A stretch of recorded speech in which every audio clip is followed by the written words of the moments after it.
नमस्कार दोस्तों। हमारा आज का विषय है मौन की शक्ति। प्राचीन भारत में जहाँ हरे भरे जंगल और शांत नदियाँ भूमि का आकार बनाती थी, वहाँ एक ऐसा व्यक्ति था जिसकी बुद्धि और करुणा असीमित थी। यह व्यक्ति थे सिद्धार्थ गौतम, जिन्हें हम बुद्ध के नाम से जानते हैं। वह गांव-गांव घूमते अपनी शिक्षाओं को फैलाते हुए लोगों को दुख से मुक्त होने के मार्ग, करुणा के महत्व और ज्ञान की ओर अग्रसर होने के तरीकों के बारे में बताते। एक दिन गौतम बुद्ध और उनके शिष्य एक छोटे से गांव में पहुंचे, जो घने जंगल के किनारे पर स्थित था। गांव वालों ने बुद्ध की गहन बुद्धिमत्ता और उनकी उपस्थिति के साथ आने वाले शांति के बारे में सुना था, और वे उनसे मिलने के लिए उत्सुक थे। वे मानते थे कि उनके शब्द उनके जीवन को स्पष्टता प्रदान कर सकते हैं, उनके विवादों को सुलझा सकते हैं और उन्हें एक अधिक धर्मी मार्ग पर ले जा सकते हैं। जैसे ही सूरज डूबने लगा और गांव पर एक सुनहरी रोशनी फैली, लोग एक बड़े बरगद के पेड़ के पास इकट्ठा हो गए, जहां बुद्ध बैठे हुए थे। गांव वालों में एक प्रमुख ब्राह्मण भी था, जो वेदों और प्राचीन शास्त्रों के ज्ञान के लिए अत्यधिक सम्मानित था।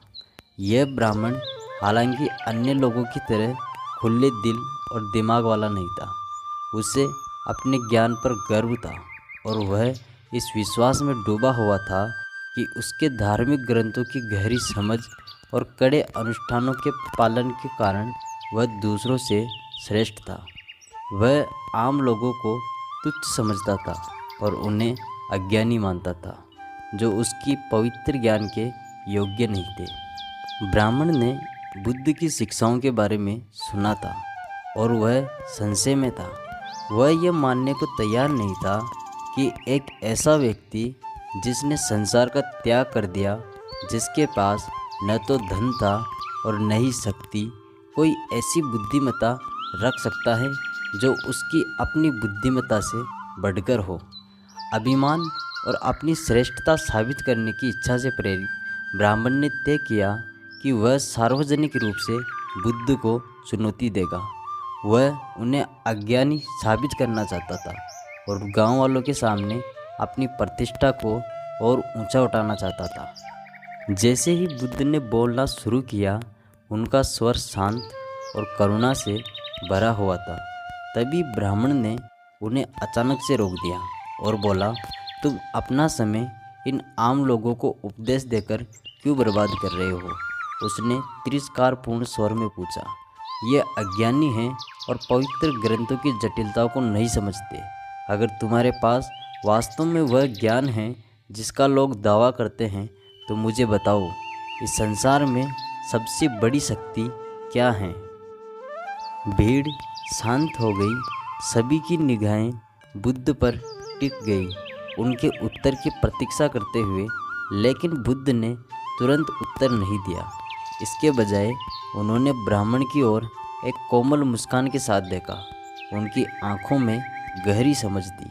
वह ब्राह्मण के हृदय को देख सकते थे, जो अहंकार और गर्व से घिरा हुआ था। सीधे टकराव के बजाय बुद्ध ने अपनी शिक्षाओं को जारी रखा।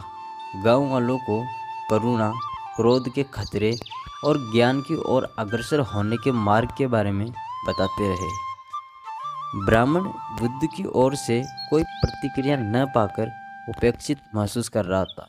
उसने फिर से अपना प्रश्न दोहराया, इस बार और जोर देकर कहा कि इस संसार में सबसे बड़ी शक्ति क्या है? लेकिन बुद्ध शांत और संतुलित और मौन रहे। उन्होंने ब्राह्मण की चुनौती को नज़रअंदाज करते हुए गांव वालों को संबोधित करना जारी रखा, सरल और गहरी बातें बताते हुए। जैसे जैसे ब्राह्मण की हताशा बढ़ी, वैसे वैसे उसका क्रोध भी बढ़ता गया। वह समझ नहीं पा रहा था कि बुद्ध उसके सवाल का जवाब क्यों नहीं दे रहे थे। उसके लिए यह स्पष्ट संकेत था कि बुद्ध उनकी चुनौती से बच रहे थे। क्योंकि उनके पास कोई जवाब नहीं था कि उनका ज्ञान उतला था और वे अपनी अज्ञानता उजागर होने से डरते थे। अपने गुस्से में ब्राह्मण ने बुद्ध को अपमानित करना शुरू कर दिया। उन्हें धोखेबाज, मूर्ख और ऐसा झूठा गुरु कहा जो लोगों को अपनी साधारण शिक्षाओं से गुमराह करता है। बुद्ध के शिष्य जो ये सब देख रहे थे अपने गुरु की चुप्पी से हैरान थे। वे जानते थे कि बुद्ध के पास ब्राह्मण के प्रश्न का उत्तर देने और उसके अभिमान को समाप्त करने की बुद्धि थी। फिर भी बुद्ध ने मौन रहना चुना और उनका मौन शब्दों से अधिक बोल रहा था। शिष्य सोच रहे थे कि उनके गुरु इस घटना के माध्यम से कौन सा सबक सिखा रहे हैं। जब ब्राह्मण ने खुद को पूरी तरह से थका दिया, उसका चेहरा क्रोध से लाल हो गया था और उसकी आवाज़ चीख चीख कर बैठ गई थी, तब बुद्ध अंततः उनकी ओर मुड़े। उनका चेहरा अभी भी शांत और करुणा से भरा हुआ था, जैसे कि ब्राह्मण के कठोर शब्दों ने उन्हें छुआ ही नहीं हो। एक कोमल आवाज़ में बुद्ध ने पूछा, ब्राह्मण, अगर कोई तुम्हें एक उपहार दे और तुम उसे स्वीकार न करो तो वह उपहार किसके पास रहेगा? ब्राह्मण इस अचानक प्रश्न से चौंक गया।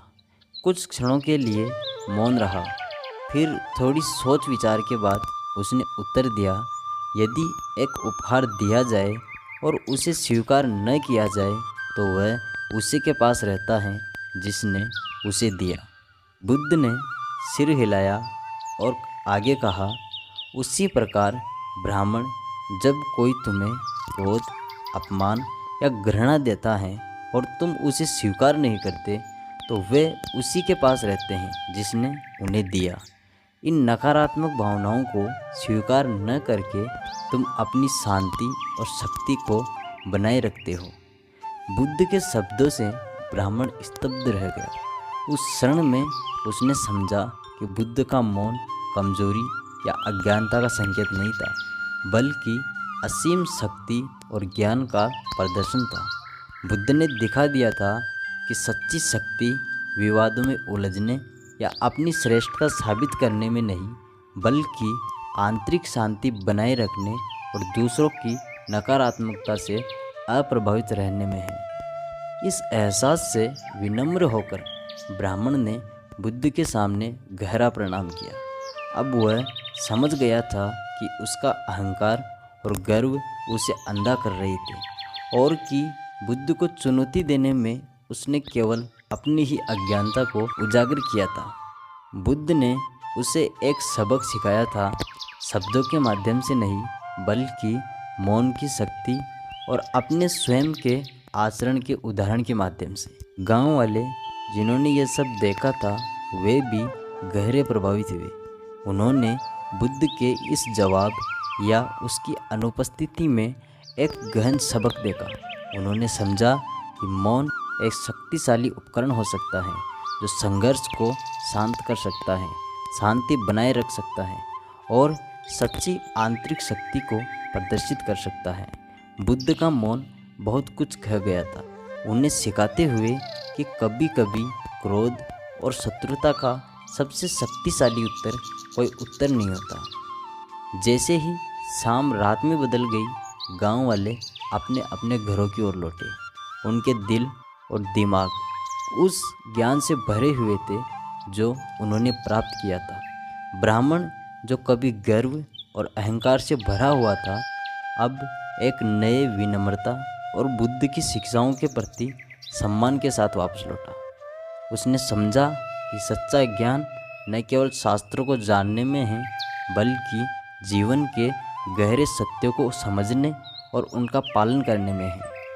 अगले दिन बुद्ध और उनके शिष्य अपनी यात्रा जारी रखते हुए वहाँ से चले गए, एक ऐसे गांव को पीछे छोड़ते हुए जो एक सरल फिर भी गहन मौन पाठ से परिवर्तित हो चुका था। बुद्ध और ब्राह्मण की इस मुठभेड़ की कहानी बार बार सुनाई जाएगी, पीढ़ियों के माध्यम से पारित की जाएगी, ताकि मौन की शक्ति और आंतरिक शांति से मिलने वाली शक्ति की याद दिलाई जा सके। दोस्तों, इस कहानी से हमें शिक्षा मिलती है कि सच्ची शक्ति मौन की शक्ति में निहित होती है। उत्तेजना के सामने शांत रहने की क्षमता में और अनावश्यक विवादों में उलझने से बचने में मौन शब्दों से अधिक बोल सकता है और गहरे ज्ञान और आंतरिक शांति का प्रतिबिंब होता है। दोस्तों, वीडियो पसंद आई हो तो चैनल को लाइक करें, कमेंट में नमो बुद्धाय लिखें और चैनल को सब्सक्राइब करके बेल आइकन को टैप करें ताकि ऐसे ही नए वीडियो आप तक सबसे पहले पहुंचे। धन्यवाद।